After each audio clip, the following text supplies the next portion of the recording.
नमस्कार दोस्तों, आज की इस वीडियो के अंदर हम CDS 1 2024 का जो एग्जामिनेशन हुआ है इसके हम इकोनॉमिक्स के जितने भी क्वेश्चंस आए इसके एनालिसिस करेंगे और उनके सोर्सेज फाइंड करेंगे कि बेसिकली जो क्वेश्चंस पूछे गए हैं इकोनॉमिक्स के वो आखिर कहाँ से पूछे गए हैं। ठीक है, तो वीडियो स्टार्ट होने से पहले बताता हूँ कि जो हमारा ज्योग्राफी है इसके भी हमने एग्जैक्ट सोर्सेज वाली वीडियो करी थी, इसका भी एनालिसिस किया था, वो आप देख सकते हो। और जो हिस्ट्री है इसके भी एनालिसिस किया था, दोनों का आपको डिस्क्रिप्शन के अंदर लिंक मिल जाएगा। तो इकोनॉमिक्स की अगर बात करें दोस्तों तो 17 क्वेश्चन आए हैं। एक टाइम था जब इकोनॉमिक्स के 8 से केवल 9 क्वेश्चन आते थे और बच्चे से छोड़ के चले जाते थे, बट अब वो धीरे धीरे बढ़ के 10-12 हुए, फिर 15 हुए और आज हमारे 17 क्वेश्चन हमारे इकोनॉमिक्स के अंदर से डायरेक्टली पूछे जा रहे हैं। ठीक है, तो दोस्तों इकोनॉमिक्स जो है आपको इग्नोर नहीं करना है, इकोनॉमिक्स को प्रिपेयर करके जाना है। इवन हिस्ट्री से बेटर है कि आप इकोनॉमिक्स प्रिपेयर करो। हिस्ट्री से तो इस बार की हिस्ट्री आप देखोगे अगर मेरे एनालिसिस में तो आप भी कहोगे कहाँ से क्वेश्चंस पूछे हैं। ठीक है, तो इकोनॉमिक्स की अगर बात करें 17 क्वेश्चंस तो आए हैं हमारे, जिसमें से हमारे 8 से जो 9 क्वेश्चंस थे हमारे डायरेक्टली बुक से थे, जो हमारी NCERT थी वहाँ से थे, और जो बाकी के क्वेश्चंस थे वो हमारे थोड़े करंट रिलेटेड थे, जो अगर आप न्यूज़पेपर वगैरह पढ़ते थे तो वो भी आप थोड़ा बहुत कर सकते थे। तो चलो अपनी वीडियो को स्टार्ट करते हैं। सबसे पहला क्वेश्चन क्या कह रहा है हमारा, होलसेल प्राइस इंडेक्स के बारे में पूछा इसने। क्या कह रहा है कि कौन सी स्टेटमेंट यहाँ पे है होलसेल प्राइस इंडेक्स के बारे में, कि कौन सी स्टेटमेंट यहाँ पे सही है। तो पहला स्टेटमेंट क्या कह रहा है, the fuel and power have higher weightage in WPI than that of primary article, कि फ्यूल एंड पावर की जो ज़्यादा वेटेज होती है होलसेल प्राइस इंडेक्स के अंदर कंपेयर टू प्राइमरी आर्टिकल। दूसरा स्टेटमेंट क्या कह रहा है, the weightage of manufactured product in WPI is higher than that of fuel and power, कि अब जो फ्यूल एंड पावर और जो मैन्युफैक्चर्ड प्रोडक्ट है उसमें भी अगर हम कंपेयर करें तो मैन्युफैक्चर्ड प्रोडक्ट की वेटेज ज़्यादा होती है WPI के अंदर, ये इसने बोला है। तो दोस्तों इसका जो करेक्ट ऑप्शन है वो आपको स्टैटिस्टिक्स फॉर जो इकोनॉमिक्स वाली जो NCERT है ये आपको उसमें मिल जाएगी, क्या बोलते हैं, गूगल पे मिल जाएगी। उसमें पेज नंबर 114 पे आप जाओगे तो वहाँ पे डायरेक्टली ये जो चार्ट है इसमें आप कर पाओगे। तो दोस्तों इसका जो करेक्ट ऑप्शन है पहले तो ऑप्शन नंबर बी है, जो स्टेटमेंट नंबर 2 है केवल यही सही है, स्टेटमेंट नंबर 1 फॉल्स है। क्यों है, क्योंकि यहाँ पे क्या बोल रहा है, fuel and power have higher weightage than primary article. But यहाँ पे अगर हम देखें तो सबसे ज़्यादा वेटेज किसकी है हमारी, सब 63.8 हमारी कितनी है, मैन्युफैक्चर्ड प्रोडक्ट की है। ठीक है, तो 63% हमारी है, सबसे ज़्यादा मैन्युफैक्चर्ड प्रोडक्ट की है, दूसरी प्राइमरी आर्टिकल की है और तीसरी हमारी fuel and power and lubricant की है 14%। ठीक है, तो इससे कंपेयर करें अगर तो इसने क्या बोला, फ्यूल एंड पावर की ज़्यादा होती है प्राइमरी आर्टिकल से, जो कि बिल्कुल गलत है। फ्यूल एंड पावर की 14 है और प्राइमरी आर्टिकल की कितनी है, 22 है। ठीक है, तो ये तो गलत हो गई, प्राइमरी आर्टिकल की ज़्यादा होती है फ्यूल एंड पावर से। दूसरे स्टेटमेंट क्या बोलिए, weightage of manufactured product in WPI is higher than that of fuel product, कि मैन्युफैक्चर्ड प्रोडक्ट की वेटेज ज़्यादा होती है किससे, फ्यूल पावर से। तो बिल्कुल सही बात है, ये मैन्युफैक्चर्ड की कितनी है हमारी 63 है और फ्यूल की कितनी है हमारी 14 है, तो ये बिल्कुल सही है। तो इसलिए ऑप्शन नंबर बी जो है इसका करेक्ट ऑप्शन होगा। आगे बात करते हैं, हमारा GDP डिफ्लेटर से पूछा है, हर बार क्वेश्चन पूछता है, इंपॉर्टेंट टॉपिक है। तो इसमें क्या बोला है, GDP deflator captures the average price of an unchanging basket of commodities that constitute the GDP of the country. दूसरा क्या कह रहा है, the GDP deflator can be use to measure the real GDP of the economy but not the inflation rate. ये तो बिल्कुल गलत है। तो इसमें दोस्तों करेक्ट ऑप्शन है ऑप्शन नंबर डी है। दोनों ही स्टेटमेंट हमारी इनकरेक्ट हैं। क्यों इनकरेक्ट है यहाँ पे देखते हैं। सबसे पहले इसने क्या बोला है कि हमारा जो GDP डिफ्लेटर है हमारे इन्फ्लेशन रेट मेजर नहीं करता, बट ये बिल्कुल गलत बात है। जो हमारे जबकि जो GDP डिफ्लेटर है ये हमारा बेसिकली क्या होता है, नॉमिनल GDP जो होता है डिवाइडेड बाय रियल GDP, और नॉमिनल GDP क्या होता है हमारा जो करंट प्राइस पे होता है, और जो रियल GDP होता है इसमें हमारा बेस ईयर का प्राइस लेते हैं हम। तो इससे हमारा क्या निकलता है, इससे हमारा इन्फ्लेशन निकल जाता है। ठीक है, कि कितना महंगाई हुई है।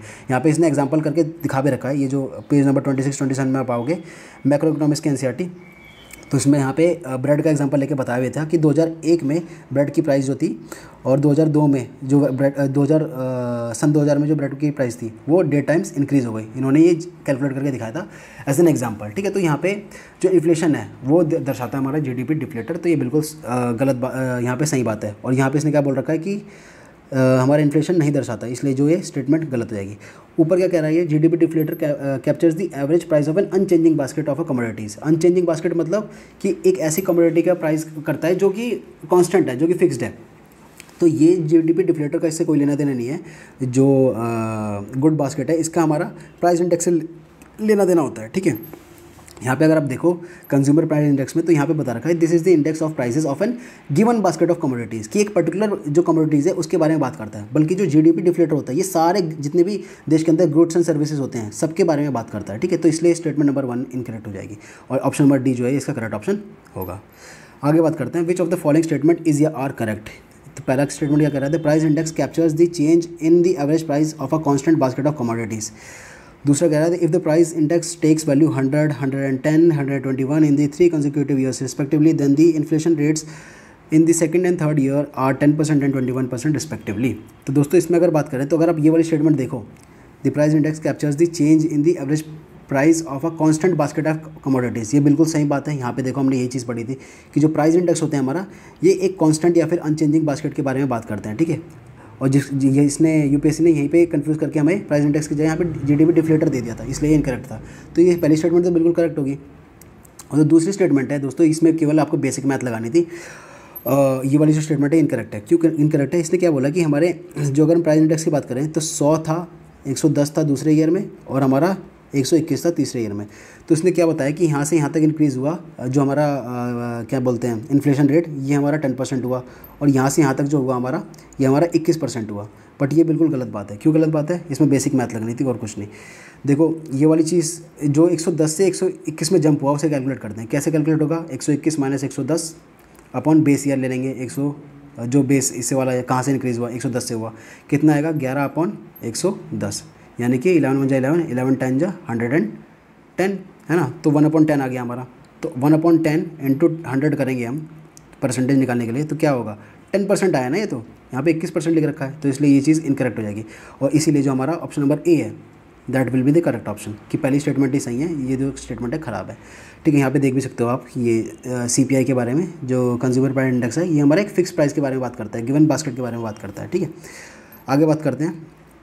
Which of the following statement is not correct, इसमें पूछा है कौन सी सही नहीं है। तो इसमें दोस्तों जो करेक्ट ऑप्शन है वो आपका ऑप्शन नंबर ए है। ऑप्शन नंबर ए सही नहीं है, ये हमारा इनकरेक्ट है। क्यों इनकरेक्ट है? इसने बोला है कि the market mechanism over produces a good that generate positive externality.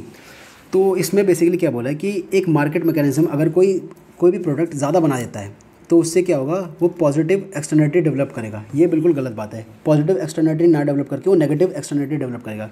अब ये बेसिकली एक्सटर्नलिटी होती क्या है, तो आपको यहाँ पर मिल जाएगी। मैक्रो इकोनॉमिक्स की जो बुक है क्लास 12 की, उसमें आपको पेज नंबर 28 में आपको मिल जाएगा। अब बेसिकली एक्सटर्नलिटीज़ क्या होती हैं, जैसे कोई भी एक फैक्ट्री है, फॉर एग्जाम्पल एक साबुन बनाने की फैक्ट्री है, तो अगर वो साबुन बना रही है तो उसके साबुन बनाने से कई सारे थर्ड पार्टीज़ को इफेक्ट पड़ता है, डायरेक्टली या फिर इनडायरेक्टली। अब थर्ड पार्टी में हमारा एनवायरनमेंट भी हो सकता है, जैसे साबुन बना रही है तो उसका जो झाग का पानी है अगर वो रिवर के अंदर जा रहा है तो एनवायरनमेंट जो है प्रोड्यूस हो रहा है। अगर कोई इसमें धुआं वाला काम हो रहा है तो फिर हमारा जो एयर पोल्यूशन हो रहा है वो हो रहा है। तो ये हमारी क्या होंगी, ये नेगेटिव एक्सटर्नलिटीज़ होंगी, कि इससे क्या हो रहा है कि हमारा गलत इंपैक्ट पड़ रहा है थर्ड पार्टी पे। और पॉजिटिव एक्सटर्नलिटीज़ क्या होती हैं, फॉर एग्जांपल वही साबुन बनाने की फैक्ट्री है, साबुन बनाने की फैक्ट्री में इनडायरेक्टली जो वहाँ के ट्रांसपोर्ट है उससे फ़ायदा हो रहा है, क्योंकि लोग रोज़ जा रहे हैं वहाँ पे ऑफिस में काम करने और फिर रोज़ वापस आ रहे हैं काम करके, तो जो वहाँ का ट्रांसपोर्ट है, लोकल ट्रांसपोर्ट है, उससे काम मिल रहा है, तो ये एक पॉजिटिव एक्सटर्नलिटीज़ होगी। उसके बाद जो हमारा यहाँ से जो गुड्स बन के जाएगा वो भी एक ट्रांसपोर्ट के जरिए जाएगा, तो वो भी हमारी एक पॉजिटिव एक्सटर्नलिटीज़ होगी। उसके बाद हमारा जैसे अब ये यहाँ पे साबुन बनाने की फैक्ट्री है, अब यहाँ पे जो ऑफिस में कोई भी सामान आएगा, बेसिक स्टेशनरी हो गई या फिर वाईफाई की सुविधा हो गई, ये सारी चीज़ें आएंगी, तो ये सारे लोगों को भी इसमें बेनिफिट मिलेगा। बाकी जो मतलब जो थर्ड पार्टी है बेसिकली इनका कोई लेना देना नहीं है फैक्ट्री से, बट इनडायरेक्टली इनका लेना देना है। तो ये चीज़ को कहते हैं पॉजिटिव और नेगेटिव। तो पॉजिटिव में क्या होता है कि फ़ायदा होता है, नेगेटिव में क्या होता है कि हमारा नुकसान होता है। तो इसने क्या बोला है यहाँ पे कि जो मार्केट मैकेनिज्म है, अगर कोई भी प्रोडक्ट को ओवर प्रोड्यूस कर दे रहा है तो उससे पॉजिटिव एक्सटर्नलिटी डेवलप होगा। ये बिल्कुल गलत बात है। कैसे होगा?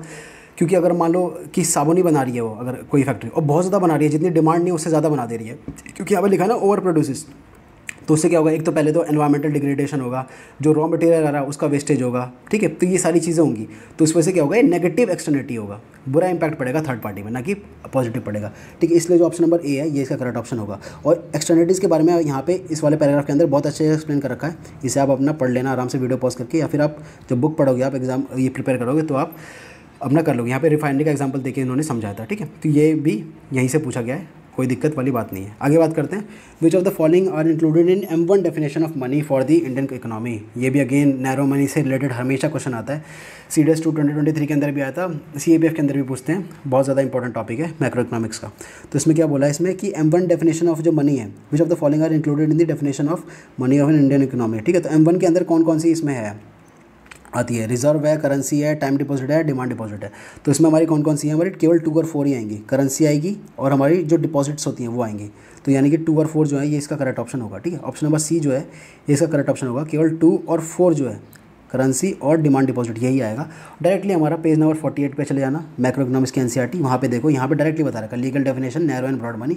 M1 में क्या बता रखा है, CU और DD, ठीक है। CU DD क्या होता है हमारा, CU stands for currency, DD stands for demand deposit, simple as that, currency demand deposit, इतना सिंपल क्वेश्चन आ रखा था यहाँ पर, फ्री के नंबर थे, ठीक है। तो और नैरो मनी एक इंपॉर्टेंट टॉपिक है भी, तो ये आप छोड़ के जा भी नहीं सकते थे अगर इन्होंने इकोनॉमिक्स प्रिपेयर किया होगा, उनकी बात कर रहा हूँ, ठीक है। तो बिल्कुल सिंपल सा क्वेश्चन था, ऑप्शन नंबर सी इसका करेक्ट ऑप्शन था। विच of the following statement is not correct, अब इसमें नॉट करेक्ट पूछा for national income accounting of India, तो इसमें से पूछा कि कौन सा नॉट करेक्ट है, ठीक है। तो इसका जो करेक्ट ऑप्शन है दोस्तों ऑप्शन नंबर बी है। ये जो सेकंड स्टेटमेंट कह रहा है ये इनकरेक्ट है। क्यों? इसमें क्या बोला इसने, net factor payment earn from abroad are included in gross domestic product, ये बिल्कुल गलत बात है। ये हमारा किस में ऐड होता है, जबकि नेट फैक्टर पेमेंट हमारा जीएनपी के अंदर ऐड होता है। यहाँ पे देख सकते हो ये जो टेबल है हमारी इंट्रोडक्टरी टू मैक्रो इकोनॉमिक्स वाली जो एनसीईआरटी उसमें चले जाना, नेशनल अकाउंटिंग वाला जो चैप्टर है, नेशनल इनकम अकाउंटिंग, बहुत ज़्यादा इंपॉर्टेंट चैप्टर है। इसके अंदर आपको मिल जाएगा ये जो टेबल है, बहुत ज़्यादा इंपॉर्टेंट है, हमेशा क्वेश्चन आया है, पिछली बार भी इसमें से क्वेश्चन आया है। तो यहाँ पे देख सकते हो जीडीपी प्लस जो हमारा नेट फैक्टर इनकम पेमेंट, इसे हम मिला के क्या बोलते हैं, जीएनपी बोलते हैं, ना कि जीडीपी बोलते हैं। इसने क्या बोलती है, जीडीपी बोलते हैं, बल्कि जीडीपी ना होगा जीएनपी होगा। यहाँ पे देख भी सकते हो जीएनपी हमारा क्या होता है, GDP plus net factor income of from the abroad. तो net factor income from abroad plus जो हमारा जीडीपी होता तो हमारा क्या होता तो हमारा सही होता। बट इसने क्या बोलता है कि हमारा net factor payment earn from abroad are included in GDP, there are not included in GDP but they are included in GNP, ठीक है। तो आगे देखते हैं क्या कह रहा है हमारा। Consider the following statement regarding this Sugamya Bharat Abhiyan. अब ये वाला क्वेश्चन था, ये थोड़ा अपना करंट वगैरह से रिलेटेड था, तो ये आपकी उस पर डिपेंड करता है कि आपकी करंट नॉलेज कितनी है। तो इसमें दोस्तों जो सौगम्य भारत अभियान था, इसमें क्या था बेसिकली, पहला स्टेटमेंट क्या कह रहा है, this programme initiated by the department of empowerment of persons with disability, minister of social justice and empowerment, बिल्कुल सही बात है ये। It aims to develop an inclusive society for persons with disability, ये भी सही स्टेटमेंट है। बट जो पेंशन वाली चीज़ है ये इनकरेक्ट है, ठीक है। तो ऑप्शन नंबर बी इसका करेक्ट ऑप्शन होगा। ये सौगम्य भारत अभियान ये हमारा जो दिव्यांग लोग थे, जो पर्सनल डिसेबिलिटी वाले लोग थे, उनके लिए था ये। सेम क्वेश्चन हमारा यूपीपीसीएस के अंदर भी पूछा गया है सौगम्य भारत अभियान के बारे में, ठीक है। तो इसमें भी जो हमारे किसके लिए था, डिसेबल्ड पर्सन्स के लिए था। बट जो पेंशन की सुविधा है ये कहीं से भी नहीं है, ठीक है। तो ऑप्शन नंबर बी जो है इसका करेक्ट ऑप्शन होगा, ठीक है। आगे बात करते हैं, which of the following indicators are use to observe the monetary transmission mechanism in the economy. तो इनमें से कौन से इंडिकेटर हमारे यूज़ होते हैं मॉनेटरी ट्रांसमिशन के उसमें कैलकुलेट करने के लिए। तो पहला ऑप्शन क्या कह रहा है, weighted average lending rate, weighted average domestic term deposit. Third कह रहा है कि हमारा 1 ईयर मीडियम MCLR, और डी कह रहा है हमारा SDF रेट। इसका दोस्तों जो करेक्ट ऑप्शन है आपका ऑप्शन नंबर बी है। 1, 2 और 3 जो है ये 3 ही केवल यूज़ होते हैं, और जो SDF रेट है ये हमारा यूज़ नहीं होता। ये अभी हमारा लेटेस्ट 2022 में ही लॉन्च हुआ है, ठीक है। तो ये हमारा नहीं होता है। 1, 2 और 3 जो है ये इसका करेक्ट ऑप्शन है। ये आपको मनी एंड बैंकिंग वाला जो चैप्टर है इसके अंदर आपको मिल जाएगा मैक्रो इकोनॉमिक्स की बुक में। आगे बात करते हैं, consider the following statement regarding instrument of monetary policy. तो मॉनेटरी पॉलिसी में देखो अगेन जो स्टैंडर्ड डिपॉजिट फैसिलिटी है SDF, ये देख सकते हो ना, SDF रेट वाली चीज़ यहाँ पे बता रखी है। तो यहाँ पे बोला है SDF जो हमारा रेट है ये हमारा अप्रैल 2022 में इंट्रोड्यूस होता है, बिल्कुल सही बात है। उसके बाद क्या बोल रहा है, SDF rate replace fixed reverse repo rate as the floor of the LAF corridor. तो इसमें दोस्तों जो करेक्ट ऑप्शन है वो आपका बोथ है, ऑप्शन नंबर सी जो है, दोनों ही स्टेटमेंट हमारी सही है, ठीक है। यहाँ पे देख सकते हो SDF से रिलेटेड जो हमारा 2022 में लॉन्च हुआ था ये, और जो यहाँ पे लिख पे रखा है the SDF will replace the fix rate of reverse repo rate, ठीक है। तो ऑप्शन नंबर बी जो है, ऑप्शन नंबर सी जो है इसका, दोनों स्टेटमेंट हमारी सही है। आगे बात करते हैं, in India enters if India enters into free trade agreement with other nation, then the growth of export of India would depend upon which of the following।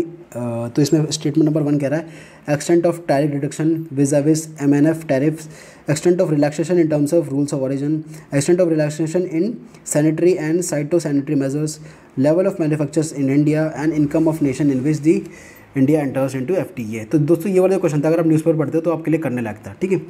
क्यों करने लगता है, और थोड़ा बहुत कॉमन सेंस रखते हो तो इसमें जो दोस्तों करेक्ट ऑप्शन है वो आपकी सारी स्टेटमेंट हमारी सही है।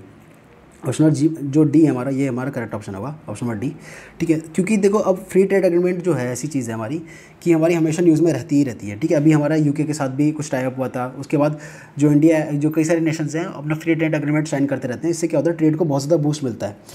तो देखो अभी ये न्यूज़ में भी था 1 मंथ पहले कि इंडिया और UK का जो फ्री ट्रेड एग्रीमेंट के बारे में कुछ अपडेट्स आई थी।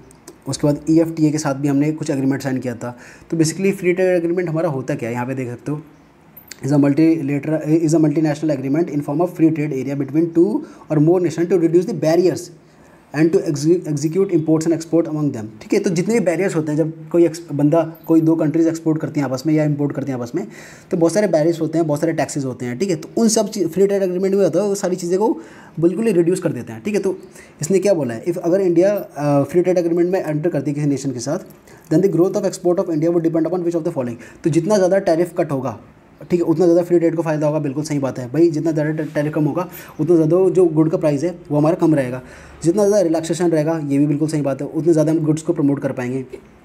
अब ये सैनिटरी और साइटो सैनिटरी मेजर्स में हमारा कुछ लोगों को डाउट रहता है कि भाई ये सैनिटरी और साइटो सैनिटरी मेजर्स हमारे क्या होते हैं। तो यहाँ पे देख रखा क्या होते हैं कि बेसिकली ये क्या होता है कि हमारे एक रूल्स होते हैं, set of rules and regulations होते हैं किसी भी अपने प्रोडक्ट से रिलेटेड। यहाँ पे देख सकते हो the agreement on application of sanitary and phytosanitary measures set out the basic rule for food safety and animal and plant health standards. ठीक है, तो ये जितने ज़्यादा क्या कहेंगे लिबरल रहेंगे, ये जो हमारे जितने ज़्यादा रिलैक्स रहेंगे ये ज़्यादा रूल्स एंड रेगुलेशन, उतने ज़्यादा हम प्रोडक्ट्स जो है हमारे दूसरी कंट्री में जा सकते हैं। ये भी बिल्कुल सही बात है। और क्या कह रहा है, level of infrastructure in India, बस जितना ज़्यादा हमारा इंफ्रास्ट्रक्चर होगा भारत के अंदर उतना ज़्यादा हम प्रोड्यूस कर पाएंगे अपने कैपेबिलिटी के हिसाब से, और फिर वो हम अपना ट्रेड कर पाएंगे। ये भी बिल्कुल सही बात है।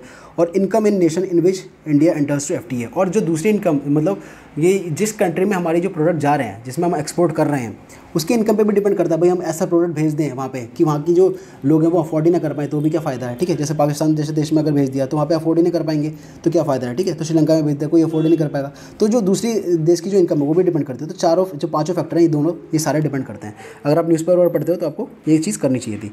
तो ऑप्शन नंबर डी इसका करेक्ट ऑप्शन होगा। आगे बात करते हैं, which of the following statement is या आर करेक्ट। इसमें से पूछा है, पहला स्टेटमेंट क्या कह रहा है, most of India's reserve is held in the form of foreign currency. बिल्कुल सही बात है।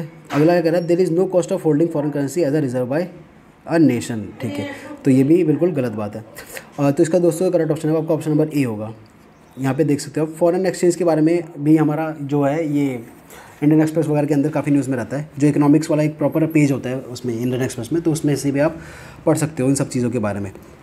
तो देखो फॉरेन एक्सचेंज में अगर हम बात करें, यहाँ पे ये विकीपीडिया से मैंने उठाया कि फॉरेन एक्सचेंज का जो हमारा डिवीजन है वो कैसे है हमारा। देखो 598 जो हमारा बिलियन है 2013 का डाटा ये, तो वहाँ तक हमारा फॉरेन एक्सचेंज है। तो इसमें अगर हम बात करें तो फॉरेन करेंसी का जो एसेट है ये सबसे ज़्यादा है, सबसे ज़्यादा फॉरेन करेंसी का एसेट है जो कि हमारा 530 बिलियन हमारा $US होल्ड करता है। उसके बाद गोल्ड है, उसके बाद जो है हमारा SDR है और फिर IMF है। तो यहाँ पे क्या बोल रहा है, most of India's reserve is held in form of foreign currency. बिल्कुल सही बात है, फॉरेन करेंसी के फॉर्म में ही है हमारा 530 है। ठीक है, तो ये तो फिर स्टेटमेंट बिल्कुल सही हो गई। उसके बाद क्या बोला इसने, there is no cost of holding foreign currency as a reserve by a nation. इसमें आप थोड़ा बहुत कॉमन सेंस लगा के भी कर सकते थे, क्योंकि ऐसा तो हो ही नहीं सकता कि अगर आप जैसे हमने कोई सी भी फॉरेन करेंसी रिजर्व करके रखी है तो US का जो डॉलर का रेट है, डॉलर का रेट तो ऊपर नीचे जाएगा ही। आज 80 है, कल को क्या पता 90 जाए, कल को 60 जाए। तो हमने जो पैसा अपने पास रख रखा है वो ऊपर नीचे फ्लक्चुएट होता रहेगा। ऐसे हमारा जो गोल्ड है, गोल्ड का भी प्राइस ऊपर जाएंगे कभी नीचे जाएंगे। ठीक है, तो ये तो है ही नहीं। इसमें क्या बोल रखा है कि no cost of holding there is no cost of holding. तो कॉस्ट ऑफ होल्डिंग तो बिल्कुल ज़्यादा है ही, आपका मनी जो है वो डेप्रिशिएट भी हो सकता है और आपका बढ़ भी सकता है मनी। ठीक है, तो ये तो है ही चीज़, फिक्स तो है नहीं यहाँ पे। ठीक है, और यहाँ पे विकीपीडिया में बता भी रखा है यहाँ पे, foreign exchange reserve act as the first line of defence in case of economic slowdown, but acquisition of the reserve has its own cost. कि भैया अगर आप इसके रख रहे हो तो इसका भी एक खुद का कॉस्ट है, क्योंकि जो आपका मनी है वो पड़ा ही हुआ है। जो अपॉर्चुनिटी कॉस्ट है आपकी बेसिकली वो कहीं ना कहीं कॉम्प्रोमाइज़ हो रही है। तो ऑप्शन नंबर ए इसका जो करेक्ट ऑप्शन है। आगे बात करते हैं, which of the following statement regarding GST is not correct. तो इसमें पूछा है GST से रिलेटेड कौन सी स्टेटमेंट करेक्ट नहीं है। ये सारी स्टेटमेंट बहुत ज़्यादा कन्फ्यूजिंग थी, बट अगर आप यहाँ वाले देखोगे इसने क्या बोला, precious metals are tax at a rate of 1% under GST। ठीक है, तो 1% ना होकर ये हमारा 3% होता है। जो हमारा प्रीशियस मेटल्स होते हैं वो हमारा 3% होता है, और जो हमारा प्रीशियस स्टोन होते हैं वो हमारा 0.25% होता है। अगर आपने GST का थोड़ा बहुत पढ़ा हो इकोनॉमिक्स में तो आप कर सकते थे ये। तो यहाँ पे इसका जो correct option option number C होगा। जो देख सकते हैं यहाँ पे हमारा जो गोल्ड ज्वेलरी है ये हमारा 3% होता है। ठीक है, आगे बात करते हैं, which of the following statement with regard to report of Tendulkar committee on poverty estimates are correct. तो इसमें क्या बोला है, पहली स्टेटमेंट क्या कह रहा है, the committee had use an all India urban poverty line basket as a reference to derive both rural and urban poverty levels. अगला कह रहा है, the committee has anchored the poverty line of the official food calorie norm. तो ये बिल्कुल गलत है, food calorie norm से तो बाहर निकलना था, जबकि इस कमेटी का ये सजेशन था। जो ऑप्शन नंबर ए है ये ही हमारा इनकरेक्ट ऑप्शन होगा, केवल फर्स्ट स्टेटमेंट सही है हमारी। जो तेंदुलकर रिपोर्ट थी हमारी, यहाँ पे देख सकते हो ये वाला क्वेश्चन हमारा MPPCS के अंदर ही पूछ रखा है। The Tendulkar committee on the poverty estimate made the following recommendation. पहली रिकमेंडेशन तो ये थी भैया कि it needs to move away from anchoring the poverty line from calorie based norm, कि जो कैलोरी बेस्ड जो डाटा है इससे हम बाहर निकलें। और उसमें यही बोल रखा है कि इसने क्या बोल रखा है, कैलोरी बेस्ड डाटा पे बेस्ड था, बल्कि ये नहीं था, इसने रिकमेंड किया था कि भैया इस चीज़ से बाहर निकलो। तो स्टेटमेंट नंबर 1 जो है केवल ये सही होगी, स्टेटमेंट नंबर 2 इनकरेक्ट होगी। थोड़ा बहुत इसके बारे में देखो बता भी रखा है, इसके क्या क्या रिकमेंडेशन थे कि shift away from the calorie based model, private expenditure करना, यूनिफॉर्म पॉवर्टी लाइन बास्केट बनाना, ठीक है, प्राइस एडजस्टमेंट करना, ठीक है। तो तेंदुलकर रिपोर्ट जो है ये आपको डायरेक्ट एनसीईआरटी के अंदर तो नहीं मिलेगा, बट अगर आप किसी टीचर वगैरह से पढ़ रहे हो या फिर न्यूज़पेपर वगैरह पढ़ रहे हो तो उसमें आ जाता है ये, या फिर आपने पीवाईसी क्वेश्चन करें तो आप कर सकते थे। आगे बात करते हैं level of per capita GDP depends upon which of the following. तो level of per capita GDP depends on which of the following, किस पे डिपेंड करता है हमारा पर कैपिटा जीडीपी। तो ये क्वेश्चन जो है आप थोड़ा बहुत कॉमन सेंस लगा कर सकते थे। तो सबसे पहला क्या कह रहा है, the proportion of population in working age. तो भैया सबसे बड़ी बात है पर कैपिटा जीडीपी बिल्कुल पॉपुलेशन में बढ़ेगा ही बढ़ेगा। जैसे इंडिया की लोग बात करते हैं कि इंडिया की जीडीपी इतनी ज़्यादा है, बट जो पर कैपिटा जीडीपी है वो कम है। क्यों कम है? क्योंकि जो पॉपुलेशन है इंडिया की वो इतनी ज़्यादा है कि जो हमारा पर कैपिटा जीडीपी हमारा गिर के बहुत कम आ जाता है, ठीक है। तो पॉपुलेशन पे तो बिल्कुल डिपेंड करता है हमारा proportion of population on the working age, बिल्कुल सही बात है। वर्क पार्टिसिपेशन रेट, जितने लोग पार्टिसिपेट करेंगे उतने ज़्यादा वो सैलरी कमाएंगे, ठीक है। तो इस पर भी डिपेंड करता है वर्क पार्टिसिपेशन रेट पे, और वर्कर की प्रोडक्टिविटी रेट पे भी डिपेंड करता है, बिल्कुल सही बात है। तो तीनों चीज़ों पर डिपेंड करता है जो हमारा पर कैपिटा जीडीपी है। तो ऑप्शन नंबर डी जो है इसका करेक्ट ऑप्शन होगा, यहाँ पे देख सकते हो। ऑप्शन नंबर डी इसका करेक्ट ऑप्शन होगा। आगे बात करते हैं, under normal downward sloping demand curve and fully elastic supply curve of commodity and exogenous decrease in demand would lead to what? Increase in equilibrium price and quantity, decrease in equilibrium price and quantity, decrease in equilibrium quantity and no change in price, और increase in equilibrium price and no change in quantity। तो इसका जो correct option option number C है, जो हमारा micro economics से पूछा है, पहला क्वेश्चन जो माइक्रो इकोनॉमिक्स से पूछा है, वरना सारे माइक्रो से ही पूछे थे। Theory of form under perfect competition, इसमें आपको मिल जाएगा ये चीज़, जो हमारा इलास्टिक कर्व वाली चीज़ है। इसमें एक इंपॉर्टेंट टॉपिक है, हमेशा कुछ ना कुछ क्वेश्चन पूछ लेते हैं इसमें से। तो ऑप्शन नंबर सी इसका करेक्ट ऑप्शन होगा। आगे बात करते हैं, consider the following statement about the regional comprehensive economic partnership. तो इसके बारे में क्या बोल रखा है, it is a comprehensive free trade agreement between Asian member states and Asians free trade agreement partners, India opted from the RCEP। तो इसमें जो दोनों स्टेटमेंट हमारे सही है, ऑप्शन नंबर सी जो है इसका करेक्ट ऑप्शन होगा, ठीक है। और ये हमारा बेसिकली हमारा डायरेक्टली आपको एनसीईआरटी के अंदर नहीं मिलेगा, थोड़ा करंट बेस था। यहाँ पे देख सकते हो, अभी न्यूज़ में भी था ये, काफ़ी 1-2 मंथ पहले न्यूज़ में था ये। और ये जो हमारा RCEP है, जो हमारा रीजनल कॉम्प्रिहेंसिव इकोनॉमिक पार्टनरशिप है, यहाँ पे देख सकते हो ये कौन कौन से देश हैं जो ग्रीन में हाईलाइट रखे हैं। इंडिया नहीं है इसमें, इंडिया ने आउट कर दिया था। यहाँ पे देखो, यहाँ पे देख सकते हो, India which took part in the initial negotiation but later opted out, ठीक है। तो इसने बाहर निकल गया था। दोनों स्टेटमेंट बिल्कुल सही है, ऑप्शन नंबर सी का करेक्ट ऑप्शन होगा। आगे बात करते हैं, which of the following component of central government taxes on petroleum products is या are non shareable with the states. तो इसमें कौन सी जो टैक्स हमारी स्टेट के साथ शेयर नहीं करता है सेंट्रल गवर्नमेंट। तो इसमें जो हमारी एडिशनल और जो स्पेशल एडिशनल एक्साइज ड्यूटी है ये हमारा शेयर नहीं होता है, बाकी जो बेसिक एक्साइज ड्यूटी है हमारा शेयर होता है। ऑप्शन नंबर डी जो है इसका करेक्ट ऑप्शन होगा, ठीक है। तो दोस्तों इसी के साथ हमारे इकोनॉमिक्स के सारे क्वेश्चन हमारे हो गए हैं। 17 क्वेश्चन पूछे गए थे, जिसमें से 8 से 9 जो थे हमारे डायरेक्टली बुक से थे, ठीक है दोस्तों। तो 8 से 9 जो क्वेश्चंस थे हमारे करीब करीब मोटा मोटा वो हमारे बुक से थे, जिसमें से मोस्टली हमारे मैक्रो इकोनॉमिक्स के क्वेश्चंस पूछे गए थे, ठीक है। और जो कुछ क्वेश्चंस थे वो हमारे न्यूज़पेपर बेस्ड थे, बिल्कुल सही बात है। जैसे स्कीम्स हो गई या फिर वो जो इकोनॉमिक पार्टनरशिप वाला, जो फ्री ट्रेड एग्रीमेंट वाला, ये सारी चीज़ें जो हैं ये हमारी न्यूज़पेपर से रिलेटेड थी, ठीक है। तो जो आपको कैसे प्रिपेयर करना है इकोनॉमिक्स, तो सबसे पहले तो आपको देखो जो मैक्रो इकोनॉमिक्स है वो एनसीईआरटी आप अच्छे से कर लो, और जो माइक्रो इकोनॉमिक्स है वो एनसीईआरटी आप अच्छे से कर लो।